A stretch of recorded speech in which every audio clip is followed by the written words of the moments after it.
am a breaststroker and I swim proper / classic / breaststroke. I guess technically if you don't swim proper or classic or true breaststroke, you don't technically swim breaststroke. So breaststroke, stroke, first off, it's one word. This is a note on proper classic breaststroke. Or you can just call it breaststroke, but if that's the case, then kind of, so people who swim proper and classic breaststroke in today's world are, at least at the upper echelons of competition, are far rarer than people who swim improper breaststroke. So breaststroke's kind of used as an applied to everybody, even though the vast majority of upper echelon swimmers, like international level competitors these days, not all of them, but the vast majority, more than a dime a dozen, are improper breaststroke swimmers. And what does that mean? That means that judges can actually disqualify people if they don't swim proper breaststroke. And it's not large scale enforced like on international levels, what I'm going to cover. This is just one of the things that results in a stroke not technically being breaststroke. And so the note is, how do you swim proper breaststroke? And this is one that's super common with like Olympic level athletes these days. They'll take their hands, wrists, or forearms out of the water, which technically is not breaststroke. It's not proper breaststroke. And it's because you're supposed to keep your hands, wrists, and forearms in the water as part of your pole, except of the stroke. And then, so here's the thing. So no hands, wrists, nor forearms out of the water except for starts and turns. And that one's kind of obvious, like hand kind of has to come out of the water on a turn, or it does, kind of. And then on a start, you're starting from a block. So clearly your hands, wrists, and forearms are out of the water then. And so it's similar. I'm using the mathematical symbol for similar. And this entire construct is mathematical and reversible, which means the opposite stances can be taken and the similarity relationship still holds. So no hands, wrists, nor forearms out of the water except for starts and turns. That is similar to doing no two dolphin kicks on the pullout. And so specifically, you're only supposed to do one dolphin kick. So what do I mean by it's a reversible construct? It means if a swimmer has hands, wrists, or forearms out of the water on something other than a start or a turn, it is similar to a swimmer doing two dolphin kicks on a pullout. Currently, the two dolphin kicks on a pullout, if you do that, you get disqualified. On an international level, so far as I know, the hands, wrists, and forearms out of the water is not currently enforced. I have seen it enforced, so some judges are nitpicky and they're like, technically it's not breaststroke if people are taking their hands, wrists, or forearms out of the water. Why is it not breaststroke? Because your hands, if you take your hands out of the water and throw them over the water, your hands, wrists, or forearms, you are reducing drag, so I think that's why some people do it, but it's not technically the stroke then, because the arms are supposed to stay, and hands and wrists are supposed to stay in the water. So some people have correlated it or called it cheating because technically it's not breaststroke, but here I'm just going to call it proper or classic breaststroke because there's not a lot of people who do the proper standard for breaststroke at the upper echelons these days. It's not always been the case, and so this is kind of reiterating what I just said. So swimming judges can enforce no hands, wrists, nor forearms out of the water. For example, can disqualify a swimmer who swims improper stroke because technically it is not breaststroke.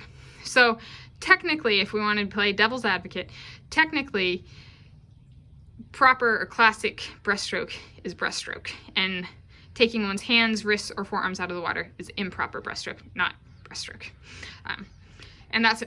And that can be enforced in a backed acting manner, including at international, for example, Olympic Games level or levels. And so this is kind of similar. What the heck does that mean? Well, it's similar to stripping. So there's the mathematical symbol again for similar. It's not a wave, it's just similar. And so the similar to in parentheses is just providing a word meaning to the symbol.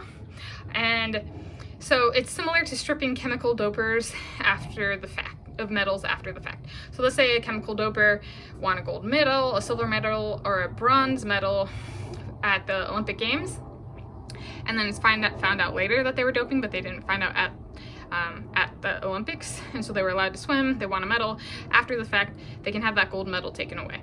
And so this is, it can be, it doesn't mean it will be, but it can be enforced in a back-acting manner. So that would be like, let's say like someone won gold, silver, or bronze in breaststroke at the 2016 Summer Olympic Games, and they took their hands, wrists, or forearms out of the water as they were swimming on something other than a turn or a start.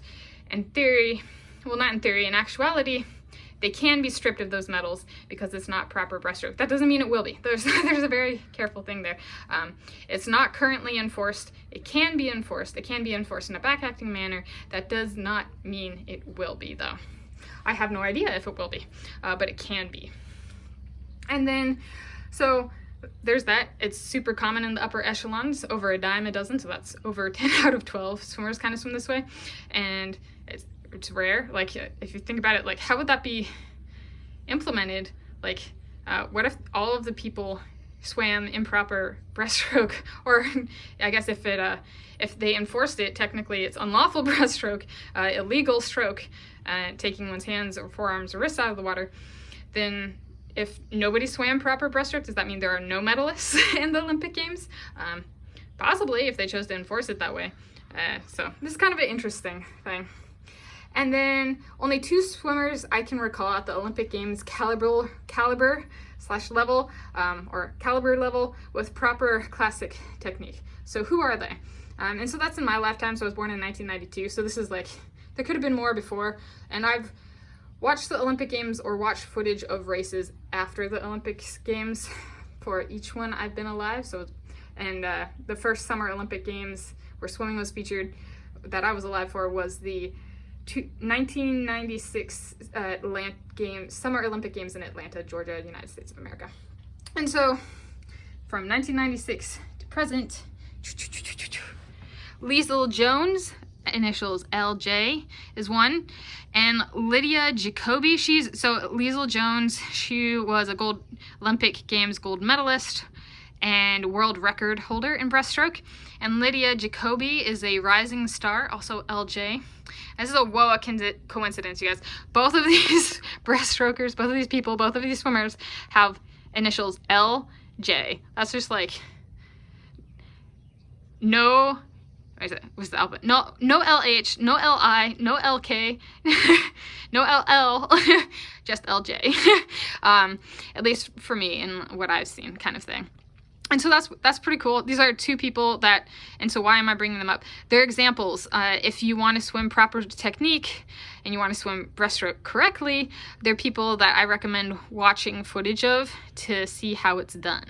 And how it's done fast, and even for Leisel Jones, we'll see if Lydia Jacoby makes it there one day, but for Leisel Jones, she did that. She set world records with classic technique, or world records. So yeah, it is possible to be a world record holder and do breaststroke right. And so I will link to a Lydia Jacoby racing video for the TYR Pro Swim Series Mission Viejo 100-meter breaststroke final. It was in April 2021. She takes second place, and all caps, she's the only person to swim proper classic breaststroke in the heat.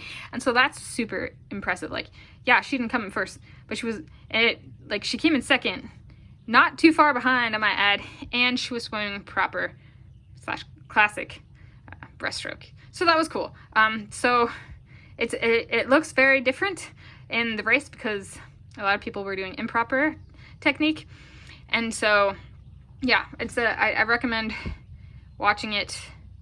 They introduce the athletes in the video and stuff like that and show who's in what lane. So I think it's relatively easy to follow which swimmer's her, and the stroke is very different than the rest of the people in the pool, so she stands out in that way too. And then, so going back to kind of the overarching note here is proper classic, also called true breaststroke by some swimming judges, is no hands, wrists, nor forearms out of the water except for starts and turns. And so I'd almost say, you're a born breaststroker when this type, the true type of breaststroke, where your hands, wrists, and forearms do not come out of the water except for on starts and turns. You're a true breaststroker when this is faster than taking your hands, wrists, or forearms out of the water. Like for me, I'm faster this way than I am taking it out. I've tried taking my hands, wrists, and forearms out of the water, and I just like slow way down. And so I'm like, well, like breaststroke has just been those natural talent areas for me, and so maybe you know it's for you too if it's faster than taking the hands, wrists, and forearms out. Born breaststrokers are lots of resistance, and well, it's kind of more underwater than the rest of the strokes. And so if you want to get the stroke correct and proper or classic, or true, however you want to describe it, it's no hands, wrists, nor forearms out of the water except for starts and turns.